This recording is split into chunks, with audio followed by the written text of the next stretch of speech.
Welcome to Legends of Humanity, the international history channel that brings to life the stories of great individuals who changed the course of the world.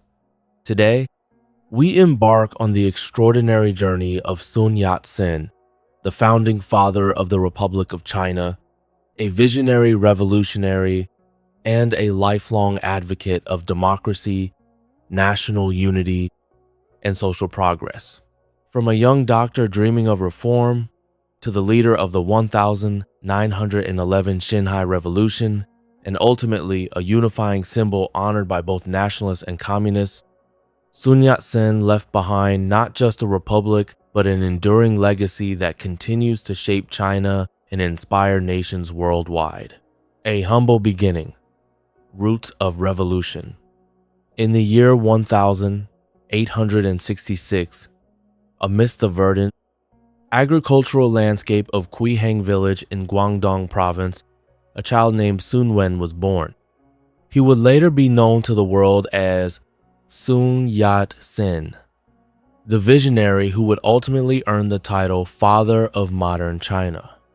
His upbringing was rooted in the simplicity of a rural village, a far cry from the opulent imperial courts or bustling treaty ports that represented the changing face of China. Yet, it was precisely this humble beginning, combined with pivotal early experiences, that would sow the seeds of his revolutionary zeal. Growing up, Sun Yat-sen witnessed firsthand the realities of life under the waning Qing dynasty. He saw the pervasive poverty, the corruption of local officials, and the deep-seated stagnation that gripped his homeland. The Qing Empire, once a mighty force, was by the mid-19th century a shadow of its former self, weakened by internal rebellions, disastrous wars with foreign powers, and a profound inability to adapt to the rapidly modernizing world. This stark reality formed the backdrop of his formative years, instilling in him a quiet but growing dissatisfaction with the existing order. A pivotal turning point in his early life came in 1879 when, at the age of 13, he journeyed to Hawaii to join his elder brother, Sun Mei. This departure from rural China to a westernized environment was transformative. In Hawaii, he enrolled in a local school where he was exposed to Western education, Christianity, and democratic ideals for the first time.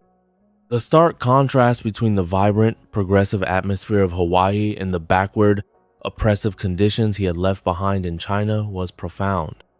He absorbed new ideas about science, liberty, and governance, which deeply challenged the traditional values he had been raised with. This exposure to Western thought was a revelation, illuminating the glaring weaknesses and inherent corruption of the Qing regime.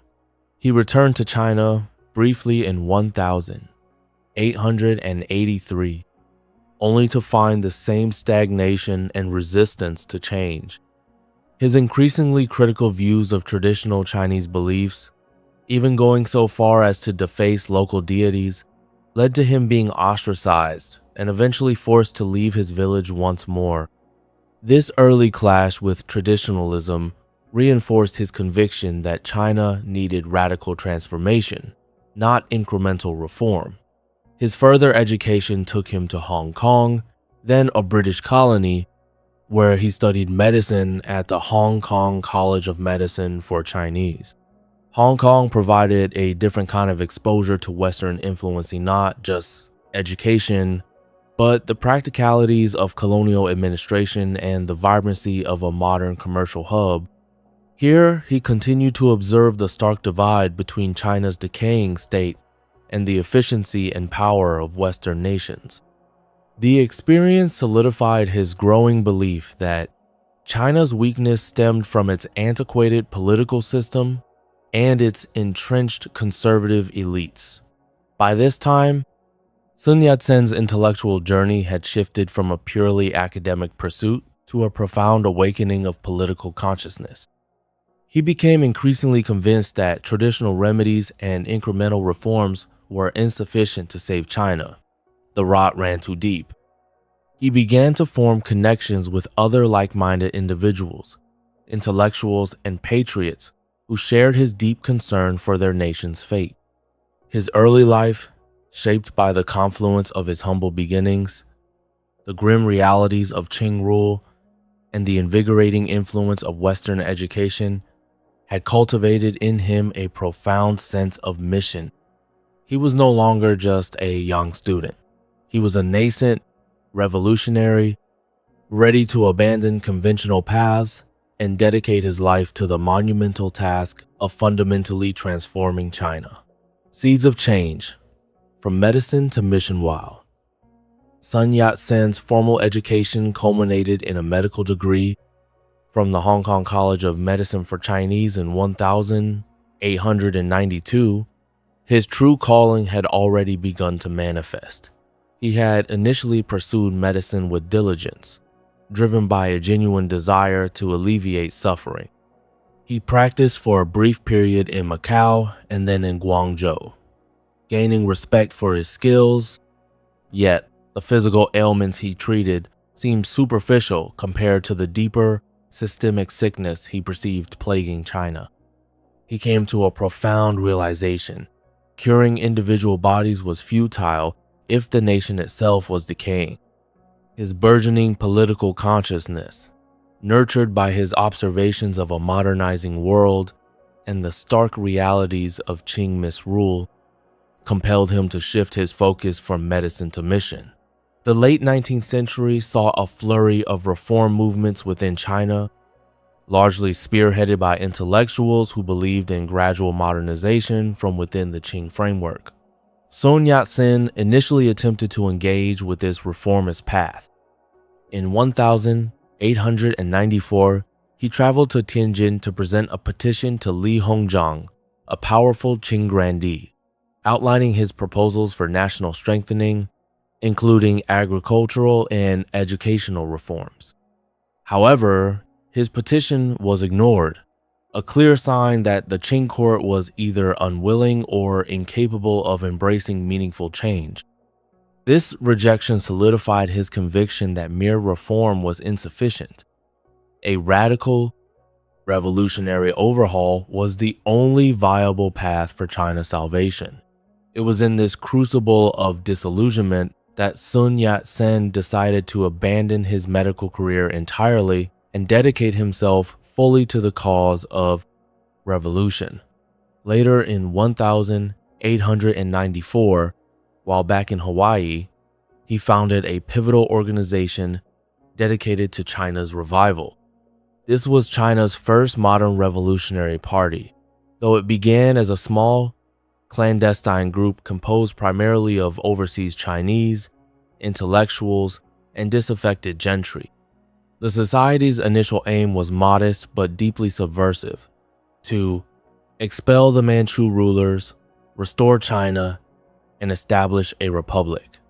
This marked the explicit beginning of his revolutionary work, a clear break from reformism. The Revolutionary Society planned its first armed uprising in Guangzhou in 1895. The plot involved seizing government offices and sparking a broader revolt. However, due to intelligence leaks, the Qing authorities uncovered the conspiracy before it could be fully executed. The uprising was swiftly crushed, and many of Sun Yat-sen's comrades were arrested and executed. Sun Yat-sen himself, having been forewarned, narrowly escaped capture, securing passage to Hong Kong and then fleeing abroad. This failed uprising had profound consequences for Sun Yat-sen personally.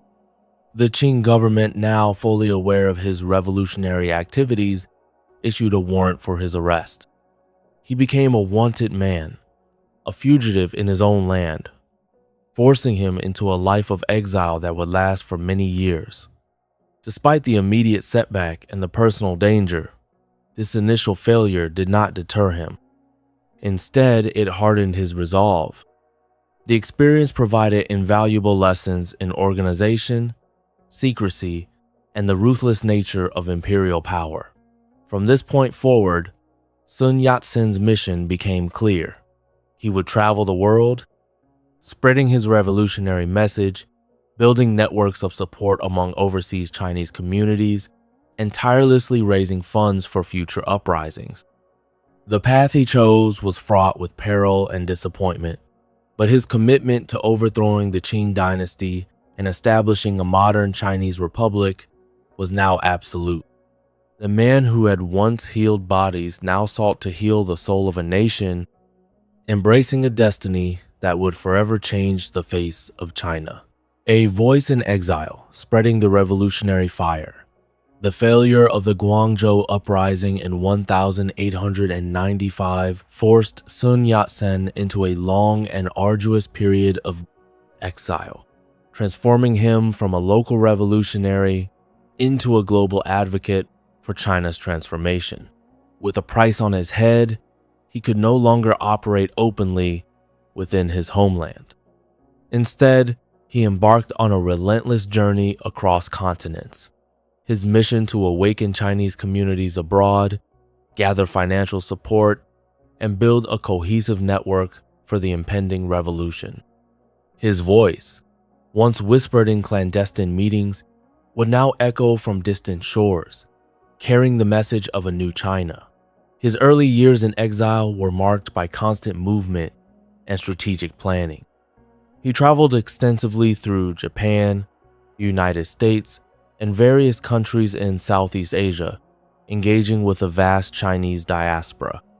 These overseas communities, often more exposed to Western ideas and less directly oppressed by the Qing regime, proved fertile ground for his revolutionary ideology.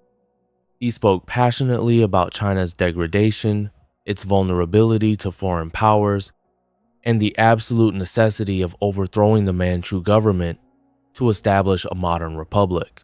Japan became a crucial base of operations. Its proximity to China, the presence of many Chinese students and exiles, and the relative freedom it offered made it an ideal hub for revolutionary activities. Here, Sun Yat-sen cultivated relationships with Japanese sympathizers and organized various revolutionary groups, including the establishment of the Revolutionary Alliance in 1905. This organization brought together several smaller anti-Qing groups under a unified banner, significantly expanding the reach and coordination of the revolutionary movement. The Revolutionary Alliance became the most prominent revolutionary organization of its time, providing a more structured platform for Sun Yat-sen's ideas and plans. During his time abroad, Sun Yat-sen meticulously developed his core political philosophy, the three principles of the people. These principles, nationalism, to free China from foreign domination and Manchu rule, democracy, to establish a republican government, and the people's livelihood to ensure economic well-being for all citizens, became the ideological bedrock of his movement. He tirelessly propagated these ideas through speeches, essays, and publications, translating complex Western political theories into a framework that resonated with Chinese intellectuals and patriots, providing a clear vision for a revitalized nation. Raising funds was a constant challenge and a critical component of his work. He engaged in extensive fundraising campaigns, appealing to the patriotism of overseas Chinese merchants, laborers, and intellectuals. These funds were essential for supporting revolutionary activities, printing propaganda, and financing the numerous uprisings that would be attempted over the years. His charisma and persuasive power, combined with the growing despair over China's fate, encouraged many to contribute, often at great personal risk. His life in exile was not without peril. He faced constant surveillance from Qing agents and occasionally encountered hostile foreign governments. In 1896, while in London, he was famously kidnapped by Qing legation staff and held captive, with plans to transport him back to China for execution.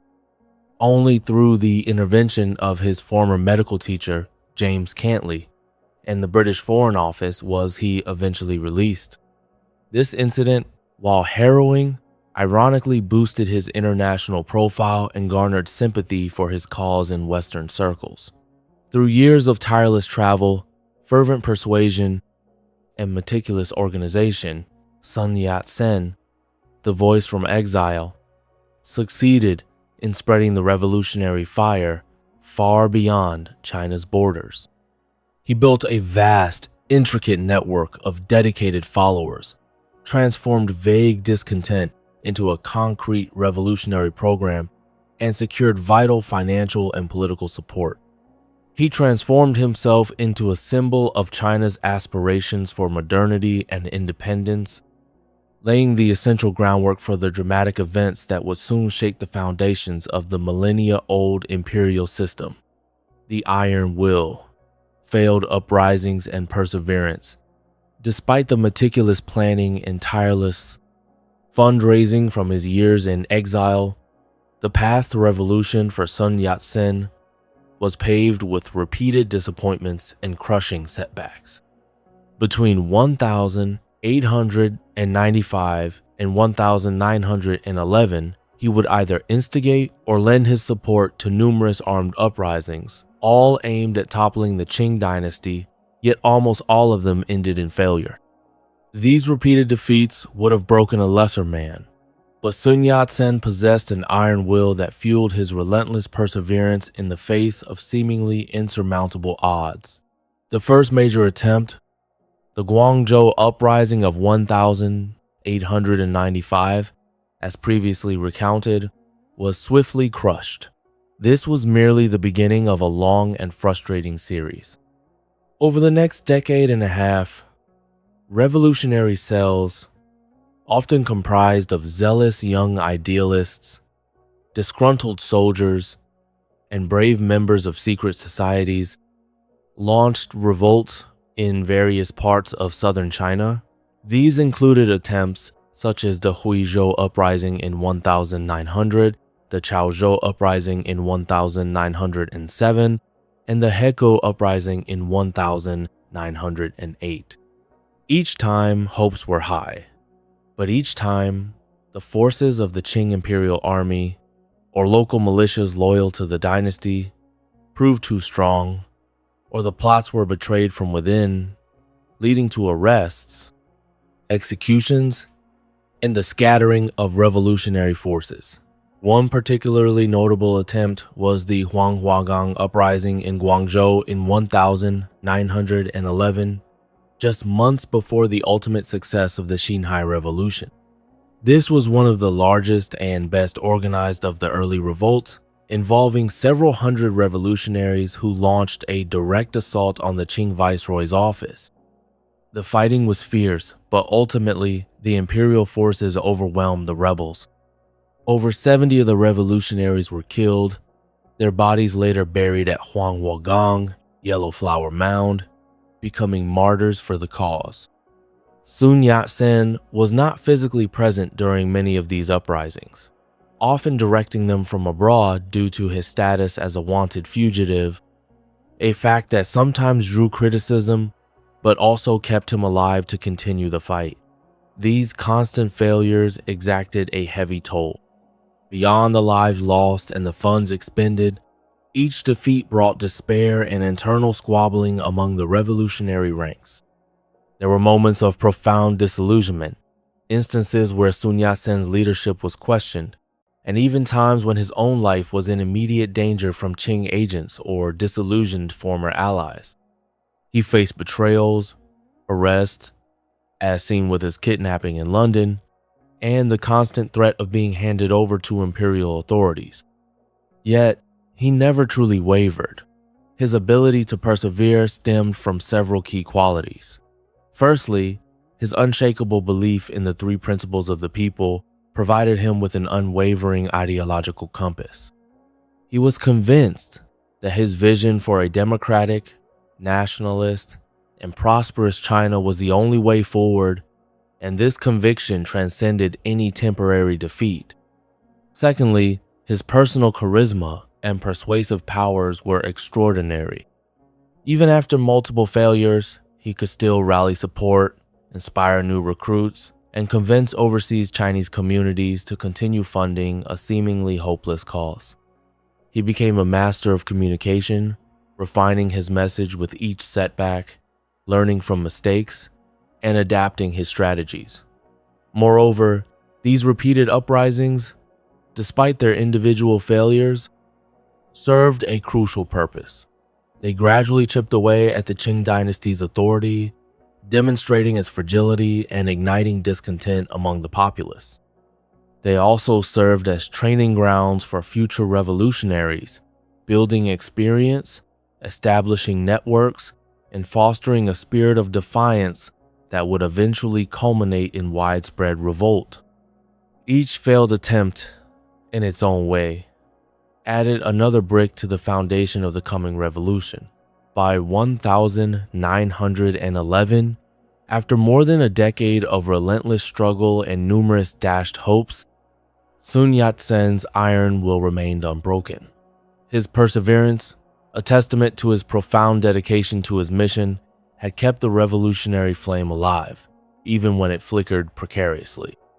The stage was now set for the culmination of his life's work, a moment when the seeds of change, scattered across years of struggle, would finally blossom into the revolution that would forever alter the course of Chinese history. The 1911 revolution, the fall of the Qing dynasty. The long years of Sun Yat-sen's tireless struggle, marked by persistent fundraising, ideological propagation, and a string of failed uprisings, finally culminated in the momentous events of 1911. Yet, ironically, Sun Yat-sen himself was not in China when the revolution that would dismantle the Qing dynasty actually began. He was in Denver, Colorado, in the United States, campaigning for support and funds, when he received the telegram that would change the course of Chinese history. The spark that ignited the 1911 revolution, often known as the Xinhai Revolution, occurred on October 10, 1911, in Wuchang, now part of Wuhan, a city in Hubei province. A bomb accidentally exploded in a revolutionary safe house, leading Qing authorities to discover a list of revolutionaries within the new army, a modernized military force. Faced with imminent arrest and execution, the local revolutionary cells within the new army had no choice but to launch an immediate uprising. They mutinied, seized the Wuchang arsenal, and quickly took control of the city. The Wuchang uprising was initially a spontaneous and desperate act, but its success resonated throughout the beleaguered empire. It quickly spread like wildfire. Within days, other provinces and cities declared their independence from Qing rule. Military commanders, provincial governors, and even local gentry, long disillusioned with the dynasty's weakness and corruption, began to side with the revolutionaries. The imperial court, paralyzed by internal divisions and lacking a decisive response, watched helplessly as its authority crumbled. News of the uprising reached Sun Yat-sen in the United States, electrifying him. He immediately recognized the profound significance of this moment, understanding that the years of groundwork laid by his revolutionary alliance had finally borne fruit. Rather than rushing back to China, however, he made a strategic decision to travel to Europe and secure diplomatic and financial support from Western powers. Aiming to prevent foreign intervention that might prop up the Qing regime or undermine the nascent republic, his international connections and persuasive abilities were crucial in this delicate period. By late 1911, an increasing number of provinces had declared their independence, and the Qing dynasty's grip on power was irrevocably weakened.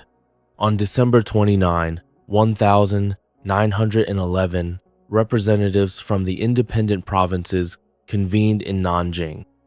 In a historic moment, they elected Sun Yat-sen as the provisional president of the Provisional Government of the Republic of China. Despite his absence from China during the initial stages of the revolution, his ideological leadership, his long-standing dedication to the Republican cause, and his symbolic role as the leading revolutionary figure made him the undeniable choice. On January 1, 1912, Sun Yat-sen was inaugurated as provisional president in Nanjing, formally proclaiming the establishment of the Republic of China. This event marked the official fall of the Qing dynasty and the end of over 2 millennia of imperial rule in China. It was a monumental achievement, a direct result of decades of revolutionary struggle against an ancient, entrenched system. However, the new republic faced immediate and daunting challenges. The Qing imperial family, though severely weakened, still nominally held power in Beijing, commanded by the formidable military leader Yuan Shikai. To avoid further bloodshed and consolidate the revolution's gains, Sun Yat-sen recognized the need for a unified approach. He offered the presidency to Yuan Shikai on the condition that Yuan would compel the Qing emperor to abdicate and formally recognize the republic.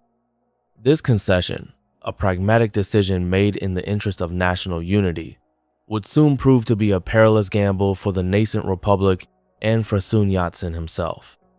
The dynasty had fallen, but the path to a truly unified and democratic China was far from clear. Betrayals and power struggles, Yuan Shikai's treachery, the establishment of the Republic of China in January 1912, with Sun Yat-sen as its provisional president, was a monumental triumph, but it was also a fragile victory. The nation was still deeply divided, and the imperial court, though weakened, still commanded a powerful military force in the north under the control of Yuan Shikai. Recognizing the precarious state of the nascent republic and the need to prevent further civil war, Sun Yat-sen made a difficult and ultimately fateful decision. He agreed to cede the provisional presidency to Yuan Shikai. This decision, made in February 1912, was a pragmatic attempt to ensure the Qing emperor's abdication and the unification of the country. Yuan Shikai was a formidable military and political figure, a former Qing general who controlled the powerful Beiyang army. Sun Yat-sen believed that Yuan's influence was essential to secure the complete overthrow of the monarchy without prolonged conflict. The agreement stipulated that Yuan would accept the republican system, compel the emperor to abdicate, and formally endorse the republic. On February 12, 1912, the last emperor, Puyi, officially abdicated, ending 2 years of imperial rule in China. However, the hope for a stable, unified republic under Yuan Shikai was quickly shattered. Yuan, a deeply ambitious and autocratic figure, had little genuine commitment to republican ideals. His immediate actions revealed his true intentions.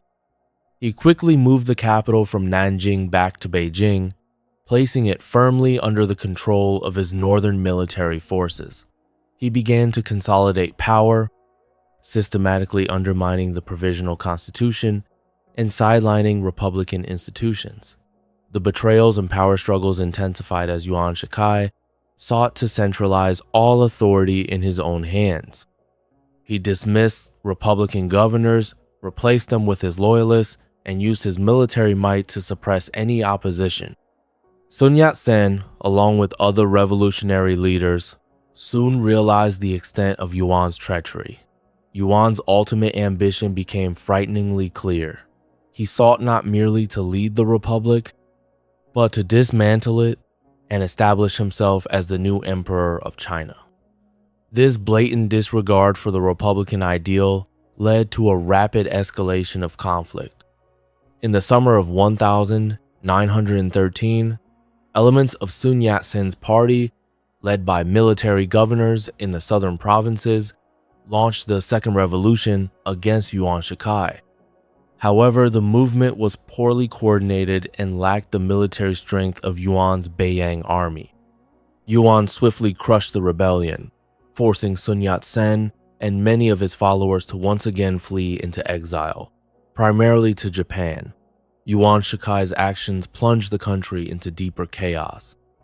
With Sun Yat-sen and the revolutionaries largely out of the picture, Yuan systematically dismantled the fragile republican framework. He dissolved the National Assembly, purged his opponents, and revised the constitution to grant himself dictatorial powers. By 1915, he made his ultimate move. He openly declared himself Emperor of China, attempting to re-establish a monarchical system with himself at its head. Yuan's imperial ambitions, however, proved to be his undoing. His move was met with widespread condemnation, not only from revolutionaries, but also from many provincial military governors who had initially supported him but feared his absolute power. A wave of new rebellions, known as the National Protection War, erupted, pushing Yuan to the brink. Faced with overwhelming opposition and declining health, Yuan Shikai was forced to abandon his imperial designs and eventually died in June 1916. Yuan's death did not bring stability. Instead, it ushered in the warlord era, a protracted period of severe fragmentation and civil strife where various regional military commanders carved up China into their own spheres of influence.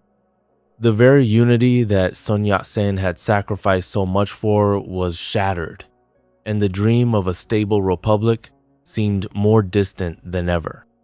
This period of treachery and disunity served as a harsh lesson for Sun Yat-sen. The revolution was far from over, and the struggle for a true republic would require even greater sacrifice and a more robust political force. Rebuilding the dream, the formation of the Kuomintang, the death of Yuan Shikai in 1916, rather than bringing stability, plunged China into the chaotic warlord era. The hard-won unity of the 1911 revolution was shattered as regional military strongmen carved up the country into their own spheres of influence. For Sun Yat-sen, returning from exile, this period was one of profound disappointment but also renewed determination. The dream of a unified, democratic China seemed more distant than ever, yet he refused to abandon it.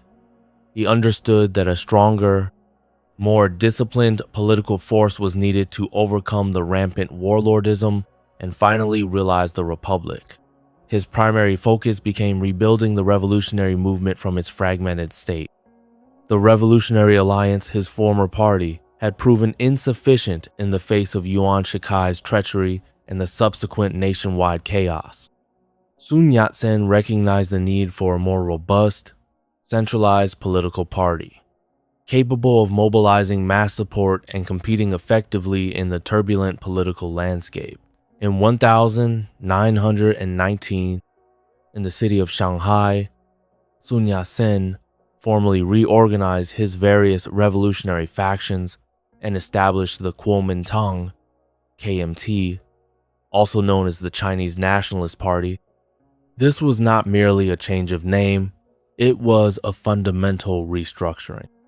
He aimed to create a modern political party equipped with a clear ideology, a disciplined organization, and a broad base of support, unlike the looser, more conspiratorial revolutionary groups of the past. The KMT was designed to be the vanguard of the Chinese Revolution, a unified force capable of bringing true republicanism to the nation.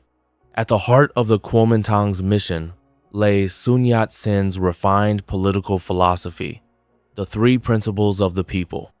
These principles became the foundational ideology of the KMT and the blueprint for the new China he envisioned. The first principle was nationalism.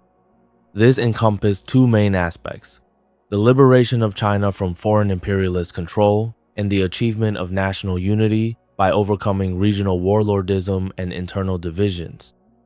Sun Yat-sen fervently believed that China must stand proud and independent on the world stage, free from the humiliations inflicted by foreign powers. The second principle was democracy. Sun Yat-sen advocated for a republican form of government based on popular sovereignty. He envisioned a gradual transition to democracy, beginning with a period of political tutelage to educate the populace, followed by constitutional rule.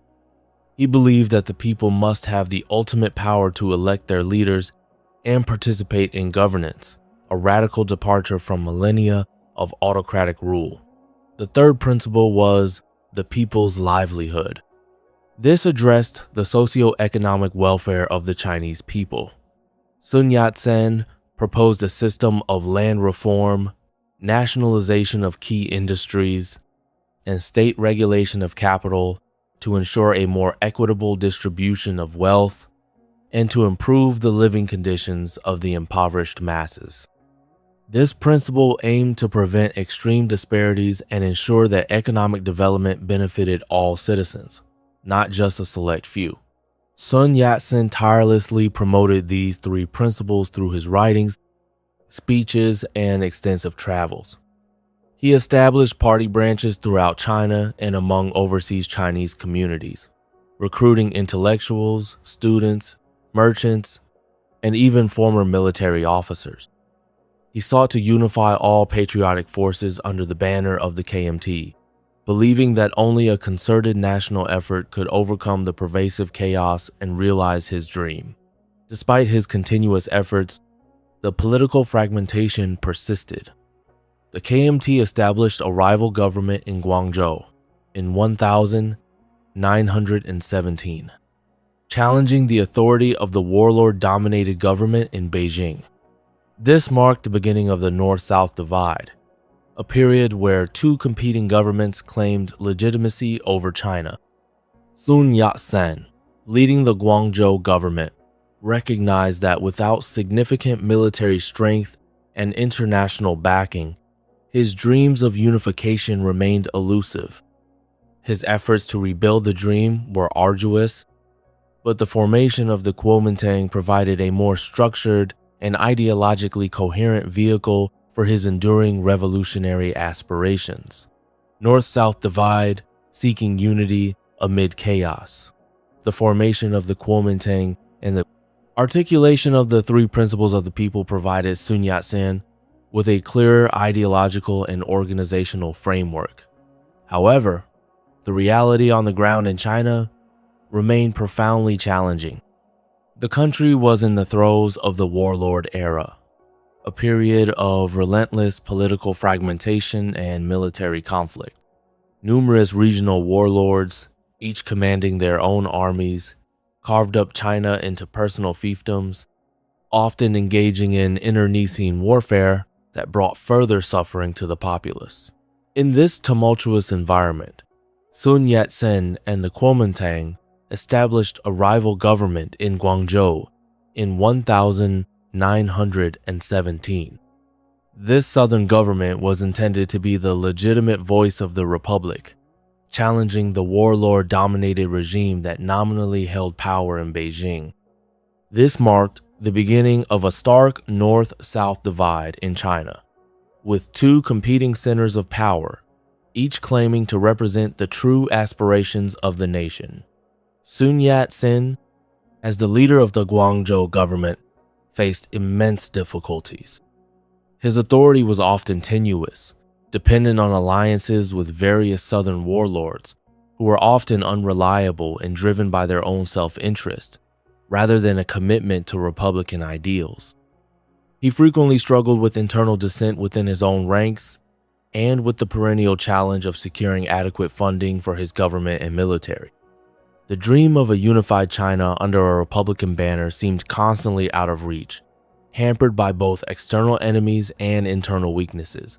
Recognizing that military strength alone was insufficient, Sun Yat-sen tirelessly sought international support for his cause. He appealed to Western powers, particularly the United States and Great Britain, hoping they would back his legitimate republican government against the oppressive warlords. He presented his vision for a democratic and prosperous China, believing that Western nations, with their own democratic traditions, would sympathize with his efforts. However, his appeals largely fell on deaf ears. Western powers, primarily concerned with protecting their economic interests in China, often preferred to deal with the existing warlord regimes, which offered more immediate stability and concessions. They viewed Sun Yat-sen as an idealist with limited power, a voice without sufficient military backing. This lack of Western support led to a profound sense of disillusionment for Sun Yat-sen. He realized that the international community, driven by pragmatism and self-interest, would not actively intervene to help China achieve its democratic aspirations. This forced him to reassess his diplomatic strategy and look for alternative allies. Adding to the external challenges was a persistent crisis of confidence and internal divisions within the revolutionary movement itself. Many of his followers grew weary of the endless struggle, the repeated setbacks, and the apparent lack of tangible progress. Factionalism and personal rivalries often plagued the Kuomintang, weakening its cohesion. Some members advocated for more radical approaches, while others favored a more conservative path, leading to ideological clashes and strategic disagreements. Sun Yat-sen, despite his unwavering resolve, often found himself mediating these internal disputes, a task that drained his energy and diverted attention from the larger goal of national unification. Despite these immense obstacles, the entrenched warlordism, the indifferent international community, and the internal strife, Sun Yat-sen continued to work tirelessly. He believed that the legitimacy of his Guangzhou government lay in its commitment to the three principles of the people and its aspiration for a truly unified and democratic China. He lectured, wrote, and lobbied, consistently advocating for a northern expedition to militarily defeat the warlords and bring the entire country under the Kuomintang's control. The North-South divide was a painful testament to China's continued disunity, but it also solidified Sun Yat-sen's conviction that the only way to achieve lasting peace and stability was through the complete triumph of his revolutionary ideals, even if it meant seeking unconventional alliances. Soviet alliance, a fragile coalition with the communists by the early 1920s, Sun Yat-sen's persistent efforts to unify China from his base in Guangzhou faced seemingly insurmountable obstacles. The Western powers remained largely indifferent to his pleas for support, unwilling to risk their commercial interests by backing a revolutionary government against entrenched warlords. This repeated rejection forced Sun Yat-sen to seek alternative avenues for assistance, a shift in strategy that would profoundly impact the future of China. His gaze turned towards a new, rising power that openly declared its solidarity with oppressed nations: Soviet Russia. In 1921, representatives from the Soviet Union, having just weathered their own revolution and civil war, began to make overtures to Sun Yat-sen and the Kuomintang. Unlike the capitalist Western nations, Soviet Russia saw an opportunity to support anti-imperialist movements in Asia and viewed Sun Yat-sen's nationalism as a valuable ally against Western influence. Sun Yat-sen, ever pragmatic, recognized that the Soviets offered not just ideological sympathy, but also crucial material and organizational aid, something he desperately needed. This led to a landmark decision: the alliance with Soviet Russia and the Communist Party of China, CCP. This was a controversial move within the Kuomintang, as many of its members were wary of the communist radical ideology. However, Sun Yat-sen, driven by his unwavering commitment to national unification and the establishment of a true republic, believed this pragmatic cooperation was essential for the revolution's success. He adopted a policy of alliance with Russia, cooperation with the communists, and assistance to peasants and workers, often referred to as his New Three Policies. As part of this fragile coalition, Soviet advisors, most notably Mikhail Borodin, arrived in Guangzhou to help reorganize the Kuomintang. Under their guidance, the KMT underwent significant structural reforms, adopting a Leninist model of party organization. This meant a more centralized, disciplined party structure, with a clear hierarchy and a stronger emphasis on political indoctrination and mass mobilization. This transformed the KMT from a relatively loose revolutionary alliance into a tightly knit, ideologically driven political machine, far more capable of effective action. Crucially, the alliance also involved a policy of bloc within, where members of the nascent Communist Party of China were allowed to join the Kuomintang as individuals while retaining their Communist Party membership.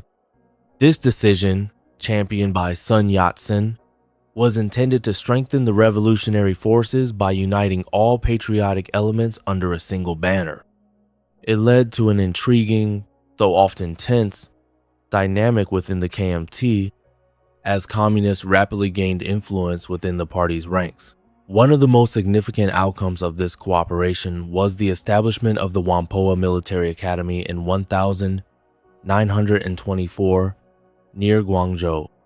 Founded with Soviet financial and organizational support and with Soviet military advisors, Whampoa became the premier training ground for the Kuomintang's new revolutionary army.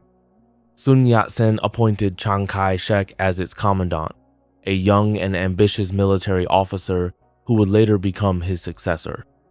The academy trained a new generation of officers, loyal to the Kuomintang and its ideals, providing the essential military backbone for the planned northern expedition to unify China. It also fostered close ties between Soviet military thinking and the Chinese Revolutionary Armed Forces. While Sun Yat-sen himself was fundamentally a nationalist and a democrat, not a communist, he saw this alliance as a necessary temporary measure to achieve his primary goals of national unity and sovereignty. He believed that once China was unified and a democratic republic established, the differences between the two parties could be reconciled or managed. He was willing to make compromises to secure the means to fight the warlords and resist foreign imperialism, a testament to his single-minded dedication to the nation's future. However, this fragile coalition also contained the seeds of future conflict. The ideological differences between the nationalists and the communists were profound, and mutual suspicion lingered beneath the surface of cooperation. Figures like Chiang Kai-shek, while benefiting from Soviet aid and the communist presence, harbored deep anti-communist sentiments. The alliance, forged out of necessity, represented Sun Yat-sen's bold, pragmatic attempt to harness all available power to realize his revolutionary vision, setting the stage for both the imminent unification campaign and the bitter civil war that would follow his death. A lasting legacy, death, and immortality. By early 1925, after decades of relentless struggle, countless failed uprisings, and the constant burden of unifying a fractured nation, Sun Yat-sen's health began to rapidly decline. He was suffering from liver cancer, a condition exacerbated by years of arduous travel, immense stress, and a life dedicated entirely to the revolutionary cause. Despite his deteriorating physical state, his mind remained sharp, and his commitment to his vision for China was unwavering. He continued to work tirelessly, pushing for the Northern Expedition to finally defeat the warlords and establish a truly unified republic. In February 1925, Sun Yat-sen traveled to Beijing, hoping to negotiate with northern warlords for a peaceful reunification of the country. However, his illness worsened dramatically, and he was soon confined to his bed. Surrounded by his closest comrades, including Chiang Kai-shek and Wang Jingwei, he penned his political will, articulating his final hopes and instructions for the Kuomintang and the Chinese nation. He urged his followers to continue the struggle for national unification, emphasizing the importance of the three principles of the people and the need for ongoing cooperation with the Soviet Union and the Chinese Communists. On March 12, 1925, at the age of 58, Sun Yat-sen passed away in Beijing. He died without seeing his ultimate dream fulfilled, a fully unified, democratic, and prosperous China. The nation was still in the grip of warlordism, and the fragile alliance between the Kuomintang and the Communists was already showing signs of strain. His death left a profound void in the leadership of the revolutionary movement, depriving it of its most revered and unifying figure. Despite not witnessing the full realization of his vision, Sun Yat-sen left behind a truly lasting legacy that would shape the course of Chinese history for decades, and indeed, centuries. His most significant contribution was undoubtedly the three principles of the people: nationalism, democracy, and the people's livelihood. This comprehensive ideological framework provided the intellectual and moral foundation for the Chinese Revolution. It offered a blueprint for national independence from foreign domination, a pathway to republican governance, and a promise of social and economic justice for the common people. These principles continue to be debated and interpreted, but their impact on modern Chinese political thought is undeniable. Sun Yat-sen's role as the father of modern China is a title recognized by both the Kuomintang and the Chinese Communist Party, a rare point of agreement between two factions that would later engage in a brutal civil war. For the Kuomintang, he is the founder of their party and the architect of the Republic of China, which later relocated to Taiwan. His portrait often adorns their public spaces, and his ideals remain central to their political discourse. For the Chinese Communists, he is revered as a pioneering revolutionary who laid the groundwork for the anti-imperialist struggle and the liberation of the Chinese people, even if they ultimately diverged from his democratic principles. His immortality lies not just in his philosophical contributions, but also in his unyielding spirit of perseverance. He endured over a decade of exile, countless failed uprisings, betrayals, and personal dangers, yet he never abandoned his commitment to the revolutionary cause. This unwavering dedication inspired generations of Chinese patriots and revolutionaries, demonstrating that even in the face of overwhelming odds, the pursuit of national salvation was a worthy endeavor. The Republican government he founded in 1912, though initially fragile and incomplete, established the fundamental concept of a Chinese republic, moving beyond millennia of imperial rule. His emphasis on a modern, unified state, distinct from its feudal past, irrevocably changed China's trajectory. Even the subsequent communist revolution, while ideologically different, built upon the foundation of a unified, sovereign nation-state that Sun Yat-sen had fought so hard to establish. Sun Yat-sen's life was a testament to the power of an idea and the will of an individual to shape destiny. He was a visionary who saw beyond China's immediate decline, formulating a path for its resurgence. Though he passed away before witnessing the full fruits of his labor, his ideas, his tireless efforts, and his enduring spirit ensured that his dream of a modern, unified China would not die with him, continuing to inspire and influence the nation he so deeply loved. You've just heard the remarkable story of Sun Yat-sen, the spiritual father of modern China, and one of the greatest figures in Eastern history. His revolutionary ideals, his unwavering pursuit of national rebirth, and his legacy of the three principles of the people continue to inspire generations committed to freedom, unity, and the betterment of their homeland.